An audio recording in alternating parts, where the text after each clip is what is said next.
Assalamualaikum warahmatullahi wabarakatuh. Apa kabar Anda semua? Lama tidak berjumpa dan saya Herzbun Arif dari Forum News Network akan berbagi satu cerita yang cukup menarik, kisah yang cukup menarik. Saya baru saja mendapat kabar yang cukup menarik berkaitan dengan hasil pemilihan presiden tahun 2019 yang sempat disengketakan di Mahkamah Agung, dan gugatan ini diajukan oleh Ibu Rahmawati dan kawan-kawan, dan yang menjadi objek gugatan adalah peraturan KPU nomor 5 tahun 2019 tentang penetapan calon presiden dan wakil presiden terpilih. Dan seperti kita ketahui dalam pasal 3 ayat 7 peraturan KPU nomor 5 disebutkan bahwa dalam hal hanya terdapat dua pasangan calon dalam pemilu presiden dan wakil presiden, KPU menetapkan pasangan calon yang memperoleh suara terbanyak sebagai pasangan calon terpilih. Nah, objek keputusan KPU inilah yang digugat oleh Bu Rahmawati dan kawan-kawan. Beliau berdasarkan data yang saya punya, beliau melakukan register atau mendaftarkan gugatannya pada tanggal 14 Mei 2019, dan kemudian pada tanggal 21 Mei 2019, KPU memutuskan bahwa pemenang pemilu atau Pilpres 2019 adalah pasangan Jokowi Ma'ruf Amin. Nah, yang menarik kemudian Mahkamah Agung sudah memutuskan gugatan ini pada tanggal 28 bulan 10 tahun 2019. Tetapi kalau kita membuka direktori dari Mahkamah Agung, keputusan itu baru diupload pada tanggal 3 bulan Juli 2020.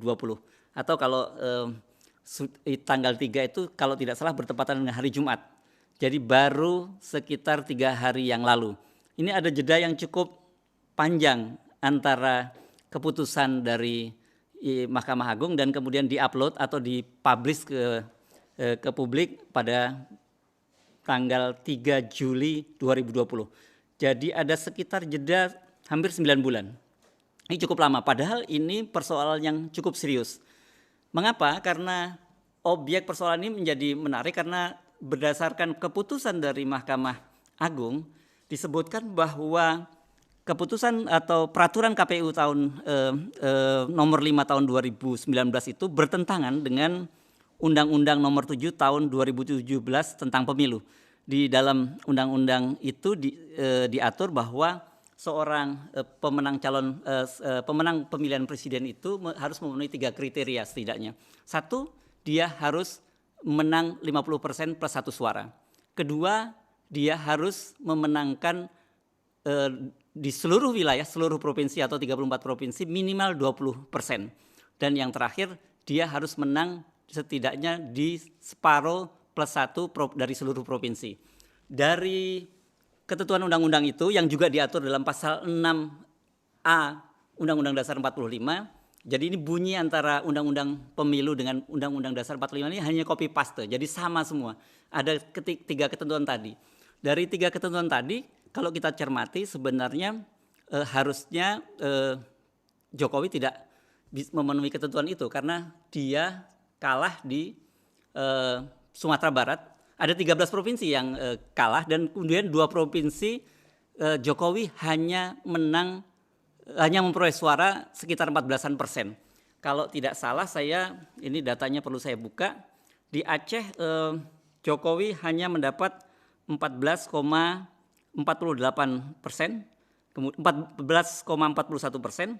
Sementara di Sumatera Barat lebih kecil lagi, jumlahnya aja 14,08%. Artinya sebenarnya dari ketentuan Undang-Undang Dasar Pasal 6A maupun Undang-Undang nomor 17 tahun 2017 tentang pemilu, Jokowi tidak memenuhi ketentuan ini. Nah, yang jadi menarik mengapa kemudian yang kita pertanyakan mengapa putusan itu begitu lama dipublish, padahal kita tahu presiden dilantik pada tanggal 20 Oktober 2019 dan kemudian putusan ini hanya sepekan berselang, tanggal 28 bulan 10 tahun 2019.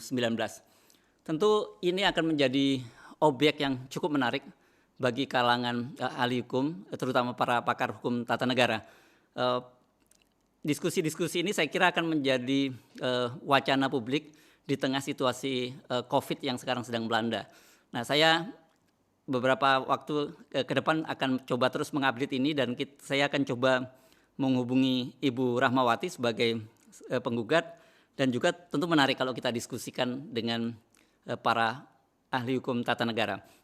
Nah, melalui channel ini terus ikuti, karena Forum News Network akan melakukan update-update bersama saya tentang berbagai persoalan politik, termasuk juga masalah-masalah ketatanegaraan yang sekarang sedang gonjang-ganjing.